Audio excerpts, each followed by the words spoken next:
بسم اللہ الرحمن الرحیم۔ آ، الدرس السادس عشرہ، اسماء موصولہ کا بیان۔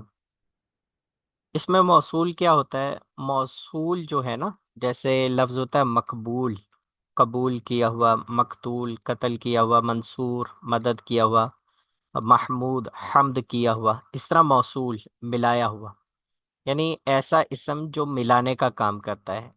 جیسے ریل گاڑی میں دو ڈبے ہوتے ہیں، اب ایک ڈبہ آگے والا ہوتا ہے، یا یوں سمجھے آگے انجن ہوتا ہے، اور اس کے آگے اگر انجن سے ہم آگے کی طرف چلتے جائیں پیچھے، تو پھر ایک ڈبہ آئے گا، پھر آگے تین چار اور ڈبے اس طرح آگے ملے ہوتے ہیں۔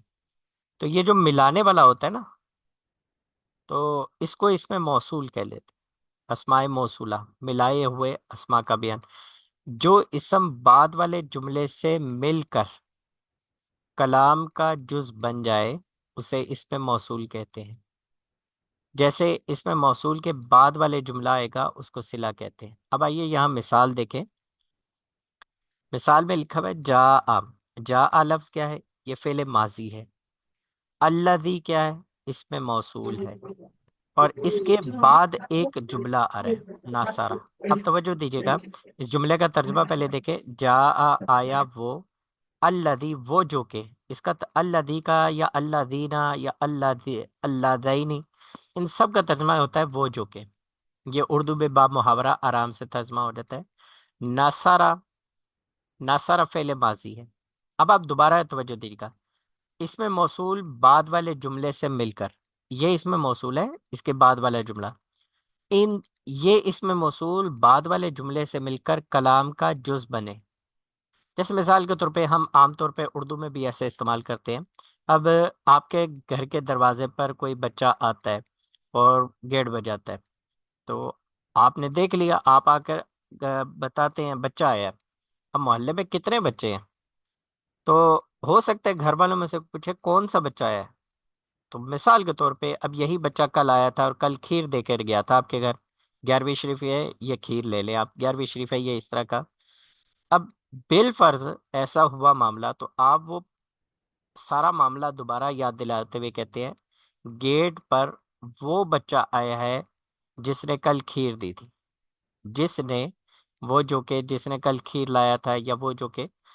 تو ہم بعد والا جو جملہ ہوتا ہے نا، بعد والا جملہ، اس کو پیچھے والے جملے کے ساتھ ملا رہے ہوتے ہیں۔ یہ اس میں موصولہ عربی زبان میں بھی ایسے ہی کام کرتا ہے، یعنی اس میں موصول کے بعد ایک جملہ آ رہا ہوتا ہے، اور یہ اپنے جملے سے اس بعد والے جملے کے ساتھ مل کر پھر پیچھے جو کلام چل رہا ہوتا ہے، بات چل رہی ہوتی ہے، اس کا جز بن جاتا ہے۔ جز کیسا بنتا ہے؟ انشاءاللہ آگے قواعد و ضوابط میں یہ سارا آپ کو سکھائیں گے، یہاں پر بتائیں گے وہ کیسا کیسا جز بن سکتا ہے۔ سب سے پہلے ہم یہ دیکھ لیں کہ اس میں موصول ہوتے کون کون سے ہیں۔ یہاں پر بتائے گئے مذکر کے لیے الگ ہوتے ہیں، مؤنث کے لیے الگ ہوتے ہیں، ترجمہ ان کا وہی ہوتا ہے، وہ جو کہ، وہ جو کہ۔ بعض الفاظ یہ ہیں، دو الفاظ یہ ہیں، من اور ما، اور اسی طرح ایون اور ایت۔ سب سے پہلے ہم مذکر کے جو الفاظ ہیں وہ اس کے لیے استعمال کر لیتے ہیں، جو مذکر کے لیے خاص طور پر استعمال کیے جاتے ہیں الگ الگ گنتی میں مؤنث کے مقابلے میں۔ الذی، اللذانی، اللذینی۔ اب سوال یہ پیدا ہوتا ہے اللذانی اللذینی دو الفاظ کیوں لکھے؟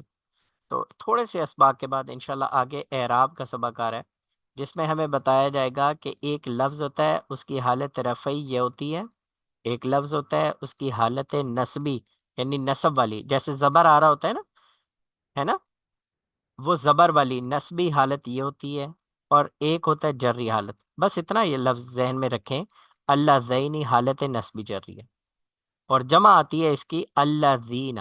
عام طور پر آپ نے قرآن پاک میں سنتے رہتے ہوں گے، پڑھتے رہتے ہوں گے، یا ایہا الذین۔ اب یا جو ہوتا ہے یہ لفظ پکارنے کے لیے آتا ہے، اور جب کوئی لفظ الف لام کے ساتھ آتا ہے نا، یا ایہا الذین، اے وہ لوگو، آمنو جو ایمان لائے۔ الذین کے بعد ایک جملہ آ رہا ہے آمنو۔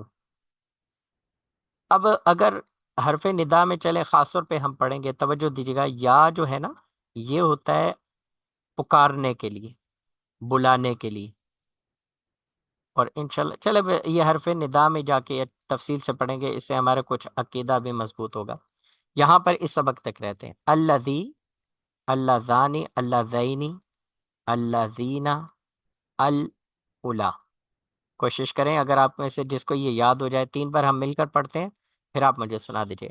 الذی، اللذانی، اللذینی، الذین، الاولی، الذی، اللذانی، اللذینی، الذین، الاولی۔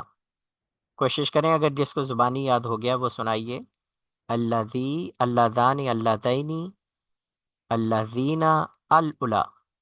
مذکر کے لیے جو الفاظ استعمال ہوتے ہیں اسماء موصولہ کے، کون سے ہیں؟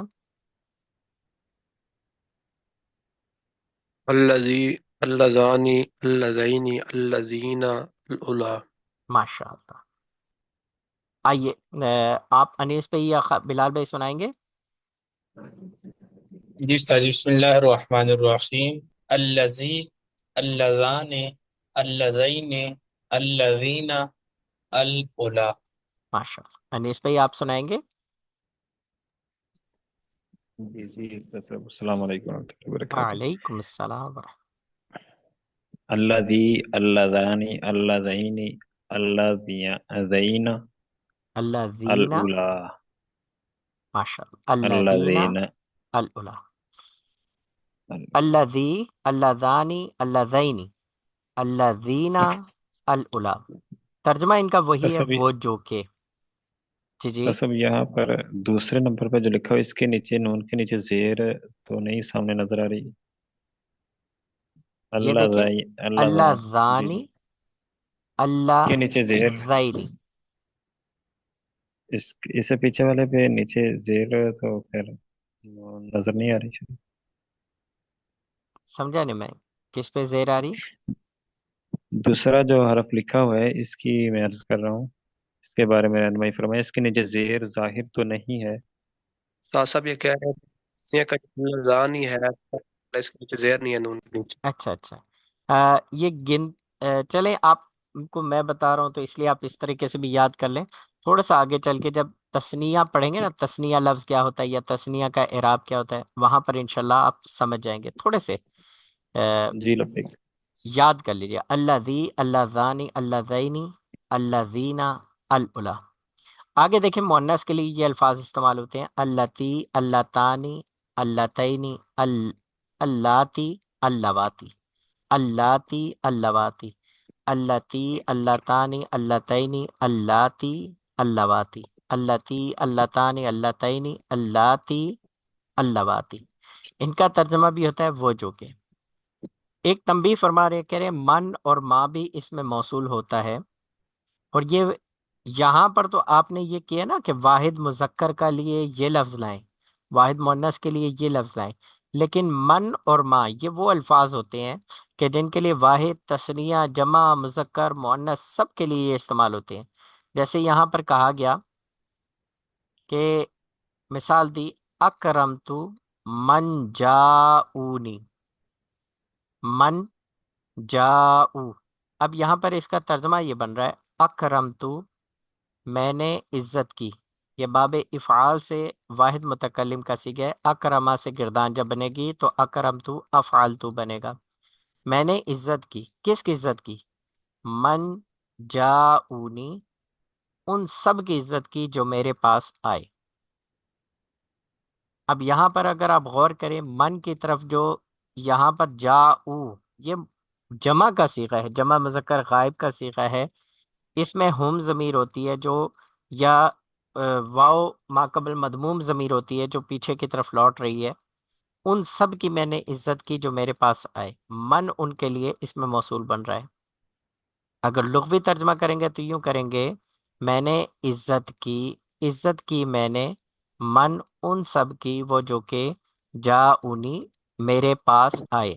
نون جو ہوتا ہے یہ وقایا ہوتا ہے، جو واحد متکلم کے صیغے کو بچانے کے لیے آتا ہے، اور یہ مفعول بھی بن رہا ہے۔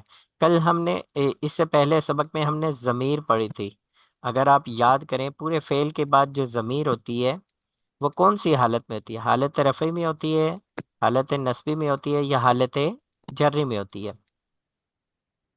اگر آپ یاد کریں تو پورے فعل ذکر کرنے کے بعد جو ضمیر آتی ہے وہ مفعول بطور مفعول بھی ہوتی ہے، اور بطور مفعول بھی ہونے کی وجہ سے وہ منصوب ہوتی ہے۔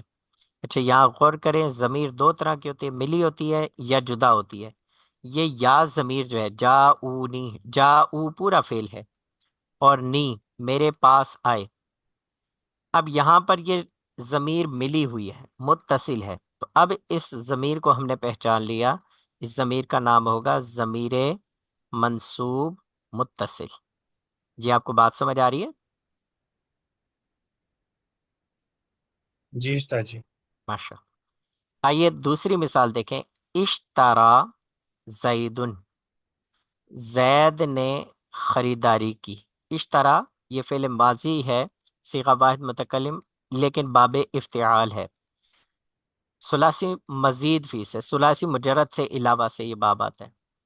اشترا زیدن، زید نے خریداری کی، کیا خریدا؟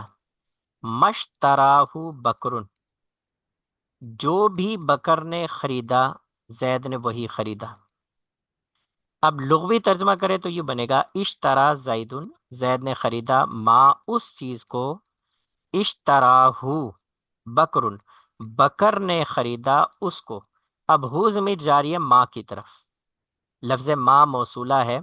یہاں پر ایک بات غور کریں، من جو ہوتا ہے نا، یہ عقل والوں کے لیے، ذویل عقول کے لیے، عقل والوں کے لیے استعمال ہوتا ہے، اور لفظ ماں جو ہے جیسے سامان یہاں پر ذکر کیا جا رہا ہے، جو بکر نے خریدا تھا وہی زید نے خریدا، تو یہاں پر ماں غیر ذویل عقول کے لیے آ رہا ہے۔ عام طور پر ہوتا یہی ہے، من ذویل عقول کے لیے آتا ہے، عقل والوں کے لیے، جیسے میں نے عزت کی ان سب کی جو میرے پاس آئے، اور ماں غیر ذویل عقول کے لیے استعمال ہوتا ہے۔ اچھا ایک اور بات بھی ہے، اس طرح ایون اور ایتن یہ بھی اس میں موصول ہوتے ہیں، لیکن ایون مذکر کے لیے، ایتن مؤنث کے لیے ہوتا ہے، اور آگے اعراب میں جا کر دوسرے قاعدے میں جا کر یہ بتائیں گے کہ بھئی ایون اور ایتن معرب ہوتے ہیں۔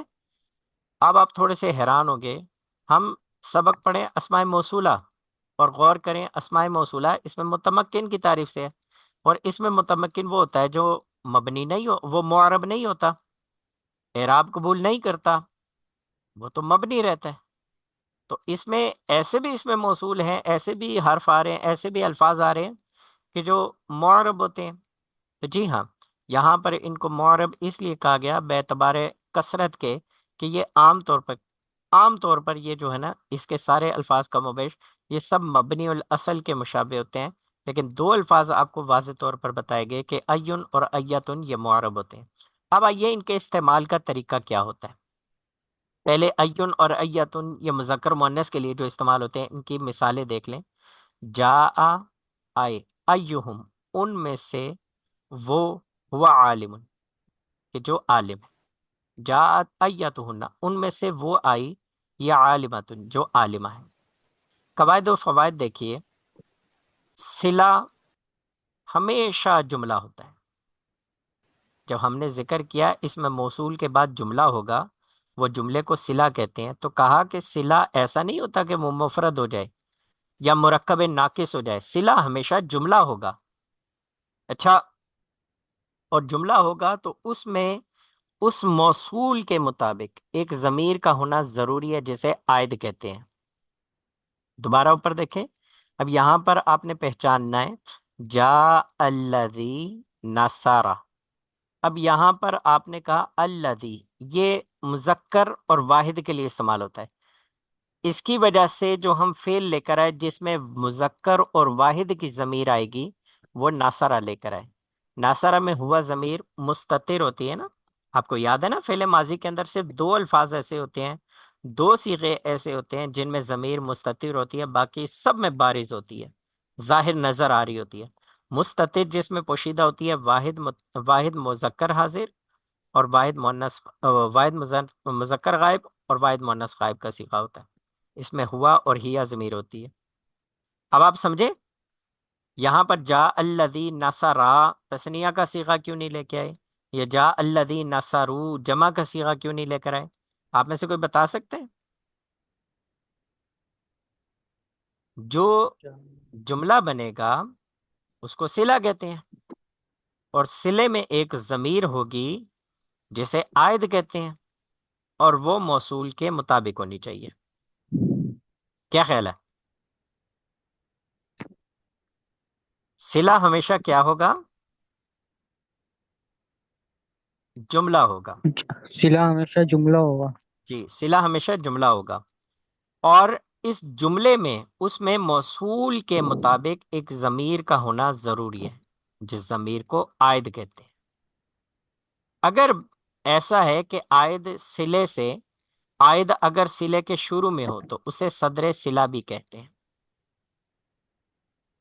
اب دوسرا قاعدہ دیکھیں، ایون اور ایتن معرب ہیں، مگر جب یہ مضاف ہوں گے اور ان کا صدر صلہ، ابھی ہم نے پڑھا صدر صلہ عائد ہے، یعنی ضمیر اس سے شروع ہو. اگر ان کا صدر صلہ محذوف ہو تب ان کو مبنی بر ضمہ پڑھنا جائز ہوتا ہے. چاہیں تو آپ مبنی بر ضمہ پڑھیں، چاہیں تو آپ اعراب کے مطابق پڑھ لیں. رأیتو، میں نے دیکھا، ایہم، ان میں سے اس کو، عالم، اس میں صدر صلہ ہوا تو ہے ہی نہیں، ہوا تو ذکر ہی نہیں ہے، محذوف ہے، وہ عالم ہے. میں نے ان میں سے اس کو دیکھا جو عالم ہے. مررت بأیہم، میں ان میں سے اس کے پاس سے گزرا، عالم، جو عالم ہے. تو یہاں پر ایک ضمیر موجود ہے اور ہونی بھی چاہیے، کیونکہ جملے میں اگر صلے میں اگر ضمیر نہیں ہوگی تو پھر وہ صلہ صحیح طرح بنے گا ہی نہیں، ایک تعلق نہیں بنے گا. سمجھ گئے پیاری بھائی بات؟ ایون اور ایاتن معرب ہوتے ہیں، لیکن مبنی پڑھنا بھی، مبنی بر ضمہ پڑھنا بھی جائز ہوتا ہے. اس کی صورت یہ ہوگی جب ان کا صدر صلہ محذوف ہو. تیسرا قاعدہ دیکھیں، اس میں موصول اپنے صلے سے مل کر صفت بن جائے گا. اب بھائی آپ نے اوپر یہ پڑھا تھا نا، اس میں موصول اپنے صلے سے مل کر جملے کا جز حضور ایک بنے گا. سوال تھا. جی جی. استاد محترم، یہ جو ہم قواعد ضوابط پڑھ رہے ہیں اس میں نحو میں، یہ ہم ان کو یاد رکھنا ضروری ہے سب قواعد کو، اور یہ اب کہاں پہ یوز کریں گے، یا یہ ایسے ہی پڑھ رہے ہیں؟ یہ آپ جو ہے نا یاد کریں گے. جیسے مثال کے طور پہ ابھی ہم یوں کرتے ہیں کہ آج ہم جو سبق پڑھ رہے ہیں اس کو سورہ فاتحہ پڑھتے ہیں. الحمدللہ رب العالمین، الرحمن الرحیم، مالک یوم الدین، ایاک نعبد و ایاک نستعین، اہدنا الصراط الذین انعمت علیہم. ایسے ہی ہے جی. جی سورہ استاد جی. فاتحہ، اہدنا الصراط المستقیم، صراط الذین انعمت علیہم غیر المغضوب علیہم ولا الضالین. اگر میں غور کروں نا، کیونکہ یہ ابھی آپ کو ابتدائی باتیں پڑھا رہے ہیں، تو نہ کرتے ہوئے صرف سورہ فاتحہ میں مجھے 5 یا 6 بار اس سبق کا جو ہے استعمال سورہ فاتحہ میں کرنا پڑا ہے. آپ سمجھ رہے ہیں پیارے بھی بات؟ اگر یہ جی سر. ابتدائی بات آپ نے نہ سیکھی، پھر آگے چل کے ایک ڈیپلی سبق آئے گا، اس میں آپ کو واضح ہوگا، اچھا یہ اس کا ترجمہ یوں کیا جائے گا، اس کا ترجمہ یوں کریں گے، ایسے کریں گے.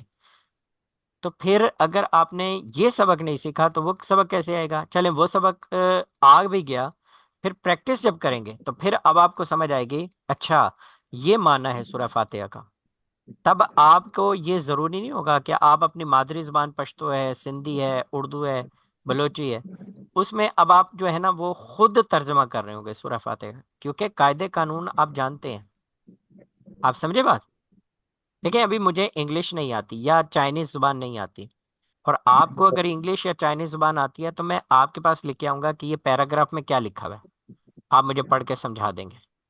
لیکن جب آپ کو خود گرامر آئے گی تو پھر آپ کو یوں سمجھے کہ آپ ترجمہ خود بخود اس کا بناتے چلے جائیں گے کہ اللہ کریم یہ فرما رہا ہے، اللہ کریم یہ فرما رہا ہے. بہت کم جگہ، بہت ساری ایسی جگہ ہوں گی کہ جہاں پر تفسیری معنی جو ہوگا اس میں تفسیر سے آپ وضاحت لیں گے تو مزید آپ کا ایمان اور پختہ ہو جائے گا، اور آپ کو زیادہ سکون آئے گا، اور آپ کو زیادہ مزہ آئے گا. ٹھیک ہے؟ جی دیکھیں استاد جی. ایک جی ایک استاد جملہ صاحب. جی تو آتا سر. ہے نا قرآن پاک میں، یا ایھا الذین، کم و بیش کافی مرتبہ آیا. تو یا ایھا الذین جب جب آپ پڑھیں گے تو آپ کو یہ سبق آپ کو آتا ہوگا تو پھر آپ اس کو واضح طور پر حل کر لیں گے۔ قاعدہ نمبر سر جی 3 دیکھیں۔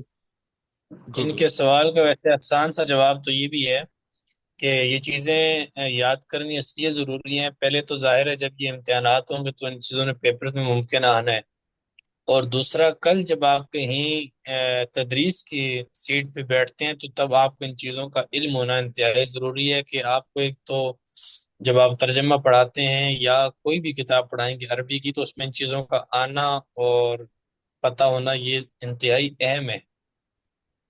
یہ اچھی بات ہے۔ آپ کو ایک بڑی عجیب بات آپ کو عرض کروں کہ ذاتی طور پہ اپنا معاملہ عرض کرتا ہوں کہ میں جو ہے نا سارا سال جب پڑھتا تھا تو درس نظامی میں تو کافی محنت کرتا تھا، لیکن جب صحیح معنوں میں جسے کہتے ہیں نا نیند پوری ہونا، نیند آ جانا، وہ پیپروں میں میری نیند پوری ہوتی تھی۔ یعنی مجھے سبق سارا یاد ہوتا تھا، تو بس پیپر میں ایک بار دہرائی کی یا ایک بار ساتھ کے جو جو کلاس فیلو ہوتے تھے ان کے ساتھ مل کے دہرائی کی، اس کے بعد سکون سے سو جاتا تھا، کیونکہ مزید اور کچھ بھی نہیں پڑھنا ہوتا تھا۔ اس دن وہی کتاب پڑھنی ہوتی تھی اور وہ مجھے آتی تھی، تو میں سو جاتا تھا۔ سمجھے بات؟ آ، معاملہ یہ ہے کہ جب آپ یہ پڑھیں گے نا تو مقصد آپ کا عظیم ہونا چاہیے۔ مقصد آپ کا اگر قرآن پاک پڑھنا، حدیث پاک پڑھنا، یہ اس طرح کا مقصد ہوگا نا تو اب آپ کا ایک ایک لمحہ، ایک ایک لفظ پڑھنا عبادت بن جائے گا۔ یہ علوم عالیہ بھی ہیں، یعنی قرآن اور حدیث پڑھنے کے لیے جو آپ کو ضروری، فقہ پڑھنے کے لیے جو آپ کو ضروری علم ہے، اس میں سے یہ لفظ ضروری بن جاتا ہے نا، کہ آپ جب تک یہ ان کو سیکھیں گے نہیں تو اب آپ کو قرآن و حدیث پڑھنے میں سمجھ مدد نہیں ملے گی۔ تو اس طرح آپ اس طریقے سے نیت کر کے آپ اس کو علم دین بنا سکتے ہیں، اور علم دین جب آپ پڑھ رہے ہوں گے، اس کے مقصد کو حاصل کر رہے ہوں گے، تو فرشتے جو ہیں وہ آپ کو پروں میں ڈھانپ لیں گے، چونٹیاں اپنے بلوں میں، اور جیسے کہ حدیث پاک میں فرمایا گیا کہ چونٹیاں، مچھلیاں اپنے بلوں میں طالب علم کے لیے جو علم حاصل کرنے کے لیے پڑھ رہا ہوتا ہے اس کے لیے دعائیں مغفرت کر رہی ہوتی ہیں۔ ٹھیک ہے، آئیے استاد جی توجہ۔ یہ گفتگو کے دوران ایک دو مرتبہ پیپروں کی بات بیچ میں آئی ہے تو ایک دو عرضے کرنا چاہ رہا ہوں اگر ممکن ہو تو۔ تیسرا سبق ہمارا، یہ تیسرا اصول رہتا ہے، اس کو سمجھنے میں تھوڑا سا ٹائم لگے گا آپ کو، اور ہمارے پاس اس پیریڈ ختم ہونے پر 5 منٹ ہے نا۔ توجہ دیجئے، جی اس میں استاد۔ موصول اپنے صلے سے مل کر صفت، فاعل، نائب الفاعل، مفعول، مبتدا، خبر اور مضاف الیہ وغیرہ بنتا ہے۔ آئیے ان مثالوں میں ہم توجہ دیتے ہیں، کیا اس میں موصول اپنے صلے سے مل کر یہ چیزیں بن رہا ہے کہ نہیں بن رہا۔ اب ترجمہ دیکھیں، فازا، فازا فعل ماضی ہے، اس کا ترجمہ ہے کامیاب ہونا۔ اطیعوا اللہ و اطیعوا الرسول فقد فازا فوزا عظیما، اس طرح کی آیت کریمہ قرآن مجید میں موجود ہے نا۔ فازا کامیاب ہونا، فازل ولد، ولد بچے کو کہتے ہیں، بچہ کامیاب ہوگا۔ کون سا بچہ کامیاب ہوگا؟ الذی اجتہد، الذی اس میں موصول ہے، اس کے بعد ایک صلہ آئے گا، پورا جملہ آئے گا، اور یہ اس میں موصول اپنے صلے سے مل کر پیچھے والے جملے کا جز بنے گا۔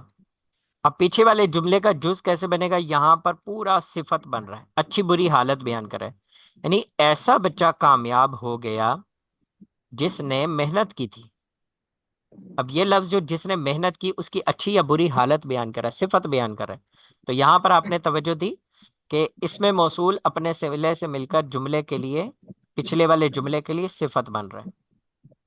ٹھیک ہے، فاضل ولد الذی اجتہد، وہ بچہ کامیاب ہو گیا جس نے محنت کی۔ آگے دیکھیں، جاءت التی فازت، وہ عورت کامیاب ہو گئی، التی وہ جو کہ جاءت پہلے ترجمہ کریں، جاءت آنا، صیغہ واحد مؤنث غائب کا یہ صیغہ ہے، وہ عورت آئی، التی فازت، وہ جو کہ کامیاب ہوئی۔ اس میں موصول کے بعد ایک جملہ آ رہا ہے جو صلہ بنے گا، اس میں موصول اپنے صلے سے مل کر اس پیچھے والے جملے کے لیے یہاں پر فاعل بن رہا ہے، کیونکہ آنے کا کام اس عورت نے کیا جو کامیاب ہوئی ہے، تو یہ کام جس سے کہ جس اسم کے ذریعے سے ہوتا ہے وہ فاعل بنتا ہے۔ ٹھیک ہے جی، اس میں موصول اپنے صلے سے مل کر فاعل بن گیا۔ اچھا، آپ میں سے کیا کوئی بتا سکتے ہیں فازت جو ہے واحد اور مؤنث ہی کیوں ذکر کیا گیا فعل؟ فازا بھی کر دیتے یا فازتا بھی کر سکتے تھے تثنیہ، فازتنا بھی کر سکتے تھے جمع، کیوں یہ صرف واحد اور جو ہے واحد مؤنث کا ذکر کیا گیا؟ لفظ اللتی کی وجہ سے، کیونکہ اللتی واحد ہے اور مؤنث کے لیے استعمال کی گئی، تو اس میں سے جملے میں سے ضمیر جو نکلے گی وہ واحد ہونی چاہیے اور مؤنث ہونی چاہیے، اس لیے ہم صیغہ بھی واحد مؤنث کا لے کر آئے۔ جاءت اللتی، وہ عورت آئی، اللتی وہ جو کہ فازت جو کامیاب ہو گئی۔ اب دیکھیں اس میں موصول آگے والے جملے میں نائب الفاعل بن رہا ہے۔ نائب الفاعل کیا ہوتا ہے؟ فعل مجہول کی نسبت جس کی طرف کی اسم کی طرف کی جائے وہ نائب الفاعل ہوتا ہے۔ یہاں پر اکرما فعل ہوتا ہے مہمان نوازی کرنا، عزت کرنا، اکرما مہمان نوازی کی، لیکن یہ فعل مجہول ہے باب افعال سے۔ اکرما عزت کی گئی، الذین جاؤ ان لوگوں کی وہ جو کہ جاؤ آئے، ان لوگوں کی عزت کی گئی جو آئے، با محاورہ ترجمہ یہ بن رہا ہے۔ اکرما فعل مجہول ہے، الذین اس میں موصول ہے اور یہ جمع کا صیغہ ہے اور مذکر کا صیغہ ہے، اسی لیے پورے آگے جملے میں جمع مذکر کی جو ضمیر ہے او ضمیر وہ الذین کی طرف جا رہی ہے۔ ظاہری بات ہے جو صلے کے اندر ہم نے پڑھا تھا نا پہلا قاعدے میں، اس میں موصول کے مطابق صلے میں ایک ضمیر ہوتی ہے جسے عائد کہتے ہیں، وہ ہونی ضروری ہے۔ اکرم الذین جاؤ وہ لوگ آئے، نہیں ان لوگوں کی عزت کی گئی جو آئے۔ اب آگے دیکھیں اس میں موصول جو ہے اپنے صلے کے ساتھ مل کر یہ مفعول بن رہا ہے۔ نصرتو میں نے مدد کی، کس کی مدد کی؟ الذی ہوا مظلوم وہ جو کہ مظلوم ہے، جن پر ظلم کیا گیا ہے۔ اب الذی اور ہوا مظلوم، ہوا مظلوم صلہ ہے، الذی اس میں موصول ہے، اس میں موصول اس کے بعد ایک پورا جملہ جو صلہ بن رہا ہے اپنے صلے کے ساتھ مل کر نصرتو فعل کے لیے مفعول بھی بن گیا۔ اب آگے دیکھیں الذی ہوا شاعر خالد، الذی کا ترجمہ ہم نے پڑھا تھا وہ جو کہ، ہوا کا مطلب وہ، شاعر شاعر ہے،